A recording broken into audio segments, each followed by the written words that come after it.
Hello and welcome to my watch reviews. Well, I'm here with a Vario today. Well, I've got two Varios in front of me actually. These are the 1918. They get all their inspiration from the First World War trench watches, and we've got a lot to thank the First World War for, because that realistically is where the wristwatch was born. Granted, there was a thing called a wristlet which ladies were wearing, but these came about in the First World War. Everybody was using pocket watches and they couldn't really synchronize things properly. They're cumbersome, hard to read and things like that. So a watch was born to be worn on the wrist, and then eventually had radium dials to glow in the dark as well, because timing is everything in battle. So anyway, here we are. This is the modern interpretation. The one on the left with the black dial is my own personal watch, and the one on the right with the white dial is actually one I've had in for repair, because I do all of the warranty work in the UK for Vario themselves. And luckily enough, I haven't seen too many of the Vario watches, but that one here in the white has come in for something, so I figured I'd use it for this review so you can see two different colorways. So we'll start off looking at mine, the one that's got the leather bun strap.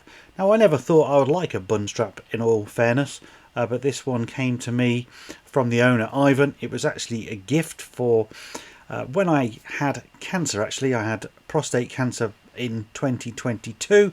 Knew Ivan very well at that point. He sent me this by complete surprise, and he actually inscribed something on the case back, which I'll show you a little bit later.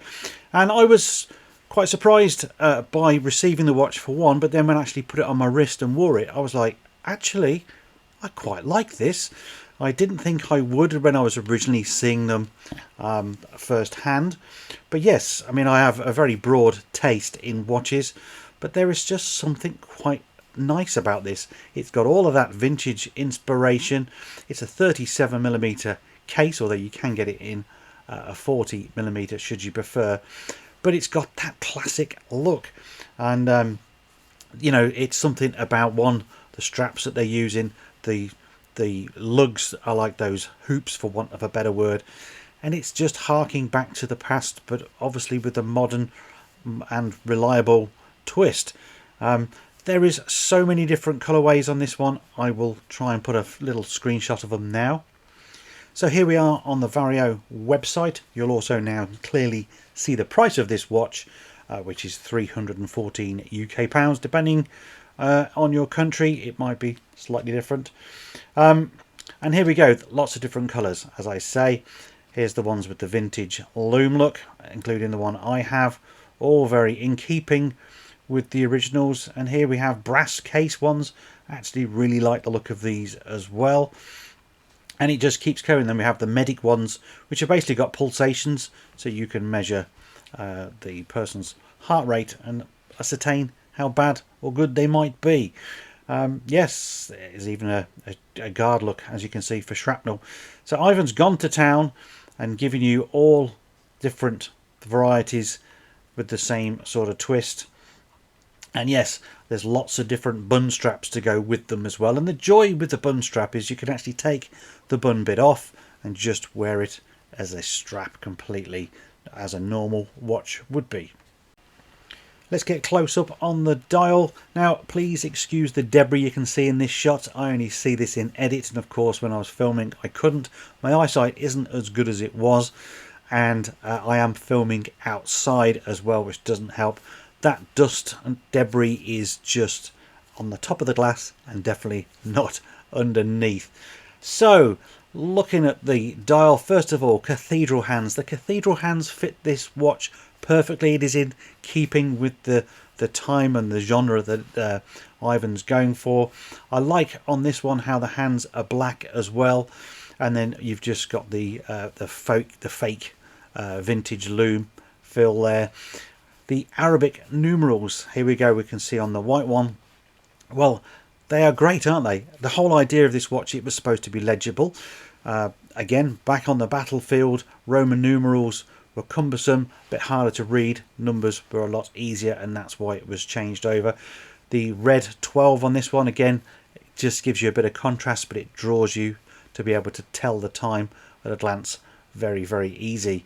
It's got a lovely minute track running around the outside of the dial, the Vario at 12 there with the characteristic V that they use, and then you have the sub dial, very typical sub dial of a watch of that period. I'm a sucker for sub dials, to be honest with you. I do really like them, and I like the second track, if you like, it's running around there as well. It's very easily legible, and yeah, very well done, of course. Enamel dials are fitted to all of the 1918 Vario watches. Also has a double dome sapphire crystal, and it's got some AR coating on the inside as well.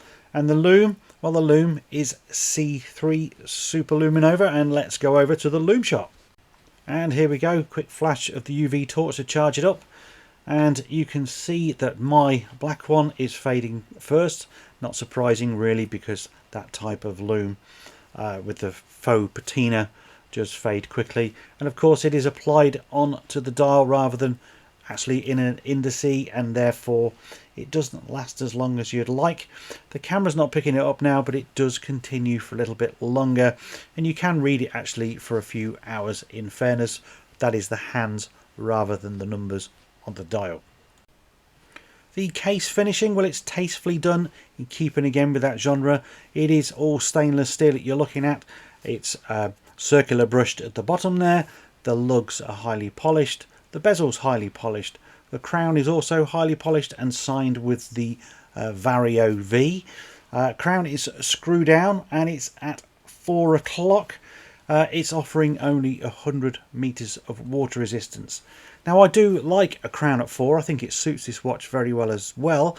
But I really am a fan of 4 o'clock crowns because I am left-handed and I wear my watch on the right, which means the crown is always sticking up my arm, whereas all you guys wear it sticks down. So a 4 o'clock is just that little bit more comfortable and aesthetically pleasing for me, at least. Now, I've done all these shots with the white dial. If you now see mine, well, that's what it looks like with the bund strap. I cannot get it to lie flat at all, but trust me, go with the bund if you're going to get one of these. I think it comes with a bund anyway, but try it. It is surprisingly nice. You don't think it will be. I always hated them, to be quite truthful, but now I've got one, I do like it. So let's have a look at what it looks like on the wrist. So here it is on my 7-inch wrist, or 18 centimeters, and there you go. That's it with the bund. The bund does lift it up a little bit, but it gives it a bit of detail.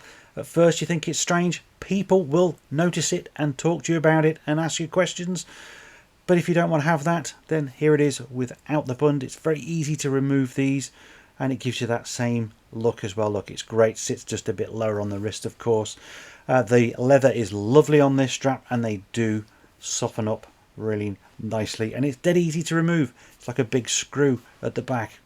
Here's the standard case back, and a real tribute to World War I. We have the date of Armistice Day, the 11th hour of the 11th month, 1918. Sapphire crystal, Singapore, because the watches come from Singapore. That is where Vario are based. It is just a family company, Ivan and his wife mainly. Really nice guys. Here is my case back.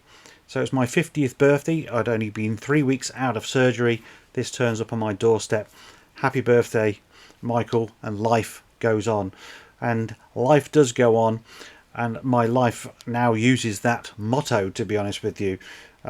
It was a dark hour for me, being ill with cancer, as it is for anybody. I came through it. I'm a survivor, and my life is going on. And that was a very choice fitting words from Ivan. And thank you very much personally if you are watching, which I'm sure you are at some point. And here we go with a movement shot. So that movement is the Miyota 82 S5 automatic gilt movement. It's got the Côte Genève stripes on it. It's hand winding, it's hacking, 21 joules, 31.6 beats per hour, and about 40 hours of power reserve. So pretty standard movement. A lot of people aren't too struck on the Miyota.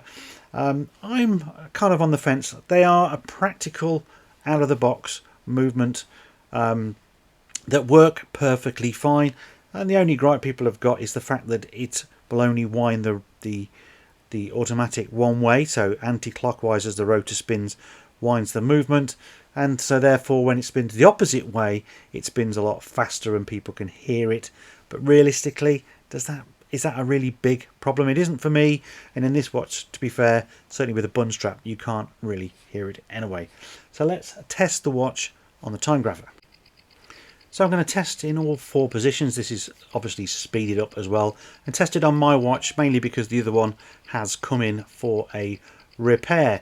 So mine is running at -12, -8 seconds a day in dial down.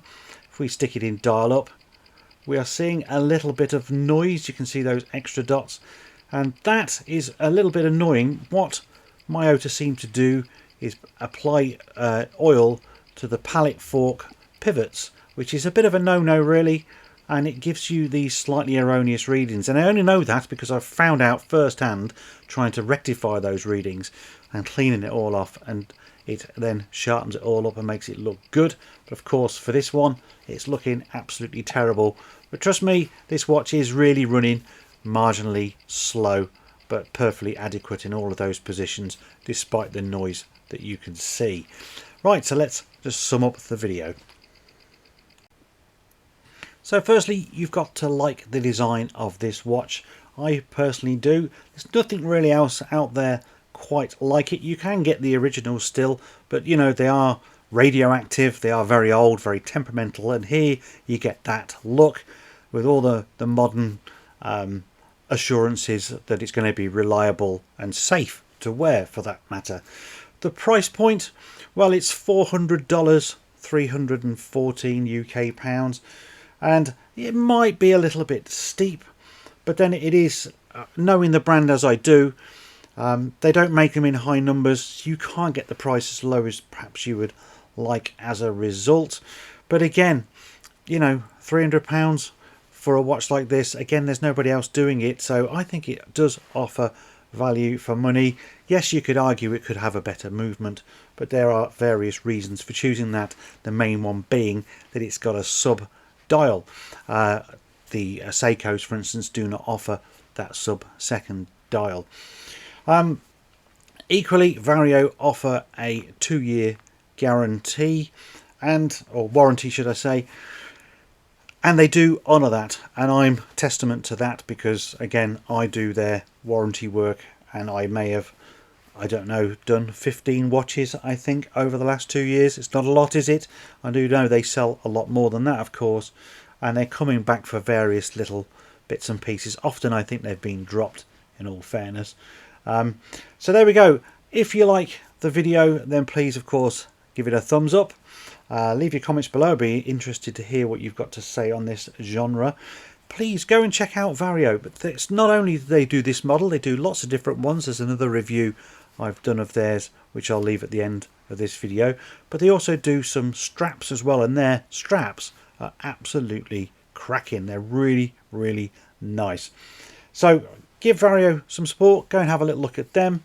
As I say, let me know what you think in the comments, and I will see you very soon in the next video. I'm actually making yet more San Martin videos at the moment. You guys really do like those, so therefore I'm going to make some more.